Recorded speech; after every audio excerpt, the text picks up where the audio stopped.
சீமானன் விடுங்கண்ணே, பாவனே அவர் ஏன். விஜயலட்சுமி அக்கா பேசுறப்பெல்லாம் சீமானன் எம்எல்ஏ கிளம்பி வருவார். அவர் மாத்திர விஜயலட்சுமி அக்கா அங்கிருந்து அட்டாக் பண்ணுவாங்க. உடனே சம்பந்தம் இல்லாம சீமானன் எம்எல்ஏ அட்டாக் வருவார். அண்ணே, நான் சீமானன் வம்பு கிழத்தினா அவர் விஜயலட்சுமி அக்காவுக்கு பதில் சொல்லணும். எங்கிட்டதுக்கு அவர் பேசுறாரு. அண்ணே, நான் வம்பு கிழத்தினா. அண்ணே, நான் பெருந்தரணையா சொல்றேன், ஜூன் 4ஆம் தேதி ரிசல்ட் நீங்க பார்க்க போறீங்க. இன்னைக்கு பாரதிய ஜனதா கட்சி திராவிட கட்சிகள் இல்லாம தனிச்சு நிக்கிறோம். 19 இடத்துல நிக்கிறோம். 4 இடத்துல சிம்பிள் நிக்கிறோம். நீங்க சீமானன் பிஜேபியினுடைய 23 இடத்துல கம்பேர் பண்ண. நான் சொல்வது பக்கத்துல சொல்ல, -30% அவர் கொடுக்குறேன்.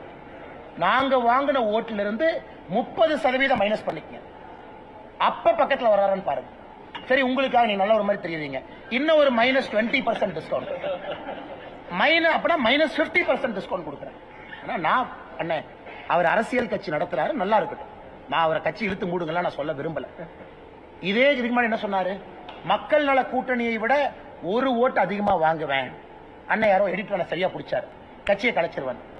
கரெக்டா எலெக்ஷன் முடிஞ்சு 2016 கேட்டாங்க, நான் சொன்னேன். ஆனா என்ன அப்படின்னாரு. அதனால சீமானன் அந்த தர்ம சங்கடத்துல நான் விட விரும்பல.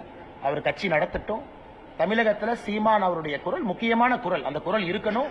ஆனால் நான் விதண்டாவாதத்துக்கு விவாதத்துக்கெல்லாம் வரல. சீமானன் மீது மரியாதை இருக்கக்கூடிய நபர் நான். சம்பந்தமே இல்லாத ஏதோ ஒன்னு டைவர்ட் பண்றதுக்கு எங்க மேல விட வேண்டாம் தான் நான் சொல்றேன். இதை பண்ணிட்டா அப்புறம் ஜூன் 4ஆம் தேதி உங்க மூஞ்சியை நான் பார்க்கணும், எங்க மூஞ்சி நீங்க பார்க்கணும். அதனால தேவையில்லாத ஏன் அந்த போட்டிக்கு அவர் வராருன்னு எனக்கு தெரியும்.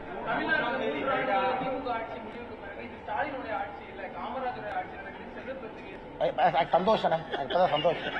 ஏன்னா இத்தனை நாளா காமராஜர் ஐயாவை மறந்துட்டு காமராஜர் ஐயாவுடைய நினைவிடத்திற்கே காந்தி ஃபேமிலியை கூட்டிட்டு போகாம சுத்திட்டு இருந்தவங்க இன்னைக்கு ஃபைனலா காமராஜர் ஐயாவுக்கு ஞாபகம் வந்துருச்சு.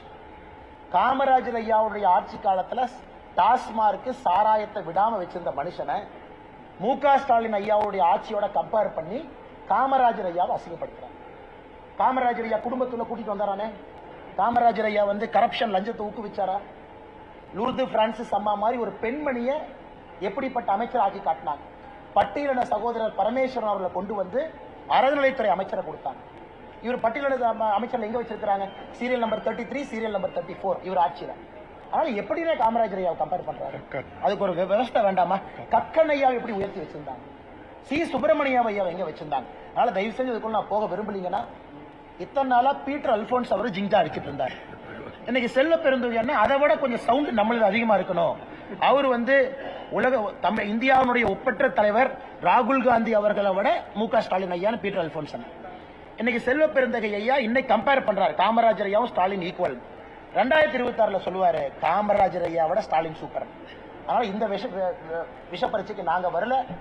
காமராஜர் ஐயாவை கம்பேர் பண்ணுங்க, தயவு செஞ்சு ஸ்டாலின் ஐயாவோட கம்பேர் பண்ணுங்க.